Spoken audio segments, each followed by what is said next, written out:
আরো চমৎকার হয়, সুন্দর হয়, সেই ধরনের যা কিছু সহযোগিতা আমরা তাকে করেছি, এখনো করছে, ভবিষ্যতেও করব।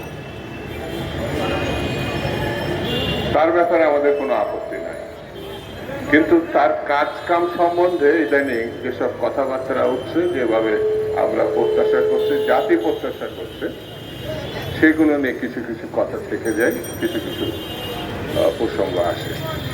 সরকার সংস্কারের প্রশ্নে খুবই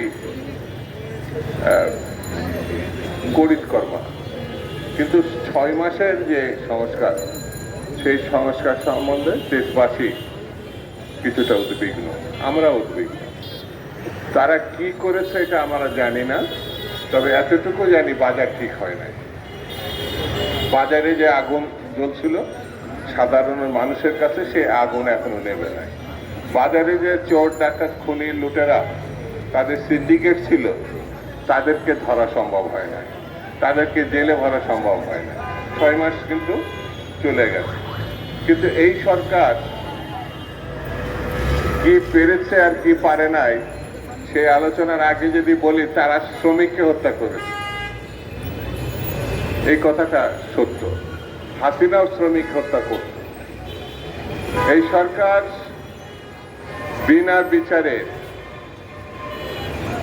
ক্রস ফায়ার বলেন, এক্সট্রা জুডিশিয়াল কিলিং বলেন,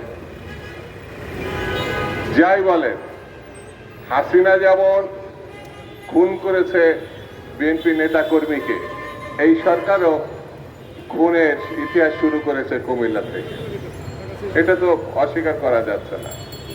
শ্রমিক হত্যা হয়েছে, রাজনৈতিক দলের নেতা হত্যা হয়েছে, পার্থক্যটা কি? এটা যদি কেউ প্রশ্ন করে তাহলে জটিলতা তৈরি হবে। এই কাজের জন্য আপনাকে আমরা অভিনন্দন করব, আপনাকে সমর্থন দেব, তাহলে তো বিভ্রান্তি সৃষ্টি হবে।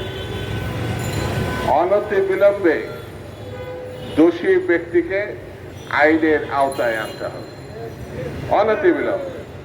না হলে মানুষের মধ্যে, রাজনৈতিক নেতা কর্মীদের মধ্যে জন অসন্তোষ, বিক্ষোভ ধুমায়িত হচ্ছে, তা ফেটে পড়তে পারে।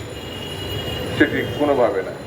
যারা আপনাকে ক্ষমতায় বসিয়েছে, সেই ছাত্ররা এখন চিকিৎসা পাচ্ছে না, তাদেরকে বিক্ষোভ করতে হচ্ছে, তাদেরকে রাস্তায় নেমে আসতে হচ্ছে। এর থেকে দুঃখজনক ঘটনা জাতির জন্য আর দ্বিতীয়টা থাকতে পারে না। আপনার বেতনের টাকা, আপনার উপদেষ্টাদের বেতনের টাকা যথাসময়ে যদি রাষ্ট্র পরিশোধ করতে পারে,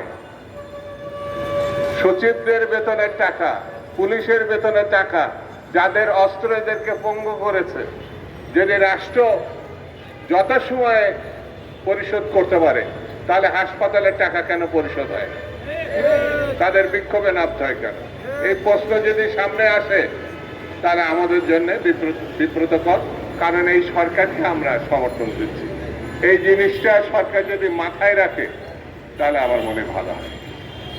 পেটে ভাত থাকতে হবে, বেকারদের কাজ থাকতে হবে, পরিষ্কার কথা।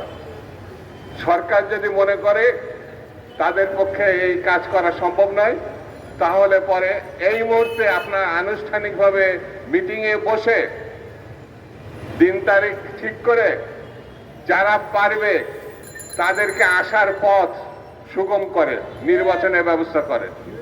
আপনারা পারেন নাই, যারা পারবে এবং গণতান্ত্রিক রীতিনীতি মতো গণঅভ্যুত্থানের 1 নম্বর চাহিদা পূরণের জন্য নির্বাচনের ব্যবস্থা করে। যদি ব্যবস্থা করা সম্ভব না হয়, তাহলে পরিস্থিতি, সংকট যেভাবে ধুমায়িত হচ্ছে, বাড়ছে, এটা আরো বাড়তে পারে। আমি আজকে বক্তৃতা করব না, শেষ কথাটা বলি। আপনাকে ফুলের মালা দিয়ে আমরা বরণ করেছি, আপনাকে আমরা বিদায় জানাতে চাই ফুলের মালা দিয়ে। সেই পরিস্থিতিটা রাখুন, যাতে ফুল নিয়ে আপনাদের সামনে গেছি, যেন ফুল নিয়ে আপনি চলে যাওয়ার সময় আমরা যেতে পারি। এই কথাটা আপনি যদি মাথায় রাখেন, তাহলে দেখবেন সংকট আর সংকট না, এটা খুব সহজেই দূরীভূত হবে। আমি আপনার প্রতি, আপনার সরকারের প্রতি এই কথা বলে সবাইকে ধন্যবাদ জানিয়ে আমি আমার বক্তব্য শেষ